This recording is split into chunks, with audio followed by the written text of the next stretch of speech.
சொல்றீங்கல்ல, விசிகாவினுடைய ஒரு பொறுப்புல இருக்கக்கூடிய ஒரு உயர் பொறுப்புல இருக்கக்கூடியவர்களுடைய எதிர்வினை அப்படிங்கிறது இவ்வளவுதானா அப்படிங்கிற மாதிரி தான் இருக்கு. அது அவங்க சொன்ன காரத்துக்கும் இவங்க சொன்ன காட்டுற எதிர்வினைக்கும் மேட்சிங்கே ஆகலையே, அமைதியா இருக்காங்களே. இல்ல, விடுதலை சிறுத்தைகள்ல சிலர் வந்து மிக கடுமையாக விமர்சிச்சுட்டு தான் இருக்கிறாங்க.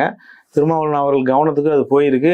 சொல்றேன், அந்த வீரியத்துக்கும் இந்த சிலர் விமர்சிச்சிருக்காங்க அப்படிங்கிறதுமே குறைவா இருக்கு.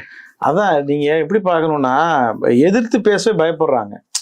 திமுக வந்து எதிர்த்து பேசினா நம்மளை வந்து ஒன்றும் இல்லைங்க. நீ நல்லா கவனிங்க இந்த விஷயத்த. நான் ஏற்கனவே உங்களுக்கு நம்ம பேசியிருக்கிறோம். திருமாவளவன் வந்து திமுகவை எதிர்த்து சில விஷயங்களை பேச ஆரம்பிச்சார்.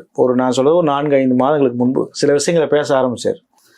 உடனே வந்து பாத்தீங்கன்னா திருமாவளவன் கார் முன்னாடி ஒரு பைக்கு நின்று ஒரு பெரிய பிரச்சனையாச்சு.